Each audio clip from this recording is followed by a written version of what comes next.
Dans le marché animé de Libreville, il y avait un boucher légendaire nommé Glenn. Sa viande était réputée comme étant la meilleure de toute la ville et les clients affluaient chaque jour pour en acheter. Glenn était toujours souriant, courtois et incroyablement populaire parmi les habitants. Parmi ses nombreux clients fidèles, il y avait une jeune femme nommée Sonia. Fascinée par la qualité de la viande de Glenn, elle commença à développer des sentiments pour lui. Décidée à percer le mystère de son succès et à lui avouer son amour, Sonia entreprit de se rapprocher de Glenn. Un jour, après avoir complimenté Glenn sur sa viande, Sonia lui demanda timidement comment il réussissait à obtenir une telle qualité. Glenn, touché par son intérêt et son admiration, lui proposa de l'accompagner dans son village natal, situé à 2 jours de route de Libreville, au cœur de la forêt, là où il se procurait sa viande. Le voyage fut long et épuisant, mais Sonia était excitée à l'idée de découvrir le secret de Glenn. Ils traversèrent des paysages magnifiques, des rivières scintillantes et des forêts denses, avant d'arriver dans un village reculé, entouré de mystères. À leur arrivée, Glenn posa une condition à Sonia. Elle ne devait en aucun cas entrer dans sa chambre. Il lui installa un lit dans le salon pour la nuit. Sonia, bien que curieuse, respecta sa demande, mais une étrange angoisse commençait à s'emparer d'elle.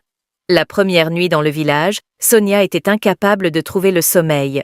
La forêt environnante était étrangement silencieuse, à l'exception des bruits occasionnels des créatures nocturnes.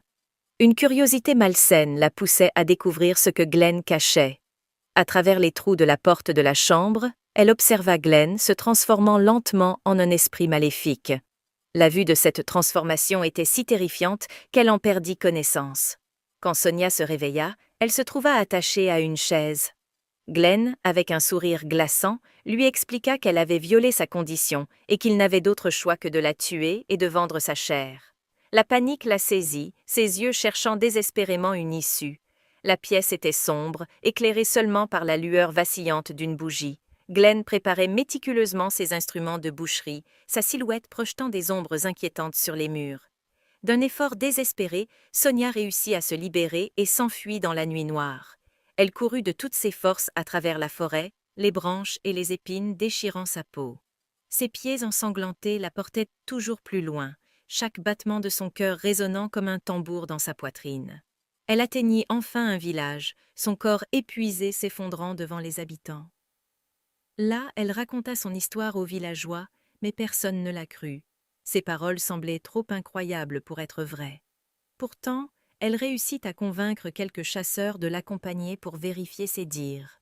Les chasseurs, armés et prudents, la suivirent jusqu'à l'endroit où elle avait vu la maison de Glenn. Mais en arrivant, ils ne trouvèrent rien. La maison avait disparu comme par enchantement, laissant seulement une clairière vide et silencieuse. Les chasseurs retournèrent au village, pensant qu'elle avait perdu la raison. Sonia retourna à Libreville, déterminée à avertir tout le monde du danger. Mais personne ne la crut, et la pression de ses expériences finit par la rendre folle. Elle fut internée dans un asile, ses cris et ses histoires effrayantes résonnant dans les couloirs.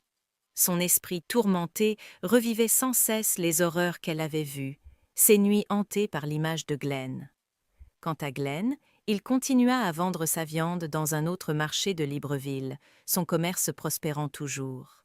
Ses clients, inconscients de la véritable nature de sa marchandise, louaient encore et toujours la qualité de sa viande. Glenn souriait toujours derrière son comptoir, ses yeux cachant les sombres secrets de son succès. Il n'était plus seulement un boucher, mais un maître de l'illusion, perpétuant ainsi le sinistre cycle de ses crimes. Les rumeurs de la folie de Sonia se répandirent, mais personne ne fit le lien avec Glenn.